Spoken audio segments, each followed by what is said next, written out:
ಆತ್ಮೀಯರೇ ನಮಸ್ಕಾರ. ನಾನು ಅನುಪಮ.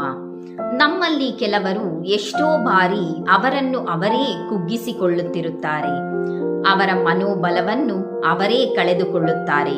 ಕಾರಣ ಬೇರೆಯವರನ್ನು ನೋಡಿ, ಅವರ ಕ್ಷೇತ್ರವನ್ನು ನೋಡಿ, ಅವರು ಬೆಳೆದಿರುವಂತಹ ಕ್ಷೇತ್ರದಲ್ಲಿ ನಮಗೆ ಯಾವುದೇ ಬುದ್ಧಿಶಕ್ತಿ ಇಲ್ಲ, ಅವರಿಗಿರುವಂತಹ ಟ್ಯಾಲೆಂಟ್ ನಮಗಿಲ್ಲ ಎಂದು ತಮಗೆ ತಾವೇ ಕೊರಗುತ್ತಾ ತಮ್ಮ ಸಾಧನೆಯ ಹಾದಿಯನ್ನು ಅವರೇ ಮುಚ್ಚಿಕೊಳ್ಳುತ್ತಾರೆ.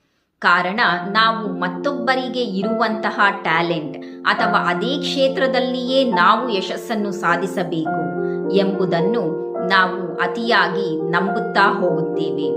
ಆದರೆ ಪ್ರತಿಯೊಬ್ಬರೂ ವಿಶಿಷ್ಟ, ಪ್ರತಿಯೊಬ್ಬರೂ ಅನನ್ಯ. ನಮ್ಮಲ್ಲಿ ಯಾವ ಶಕ್ತಿ ಇದೆ ಎಂಬುದನ್ನು ನಾವು ಮೊದಲು ಅರಿತುಕೊಳ್ಳಬೇಕು. ಆ ಕ್ಷೇತ್ರದಲ್ಲಿ ಸಾಕಷ್ಟು ಶ್ರಮಪಟ್ಟು ಮುಂದುವರಿದಾಗ ಖಂಡಿತವಾಗಿಯೂ ನಮ್ಮದೇ ಆದ ರೀತಿಯಲ್ಲಿ ನಾವು ಯಶಸ್ಸನ್ನು ಕಾಣಬಹುದು. ಹಾಗಾಗಿ ಎಲ್ಲರೂ ಒಂದೇ ಕ್ಷೇತ್ರದಲ್ಲಿ ಮುಂದುವರಿಯಬೇಕು ಹಾಗೂ ಎಲ್ಲರೂ ಒಂದೇ ರೀತಿಯ ಟ್ಯಾಲೆಂಟ್ ಅನ್ನು ಹೊಂದಿರಬೇಕು ಎಂಬುದು ನಿಜಕ್ಕೂ ಸರಿಯಲ್ಲ.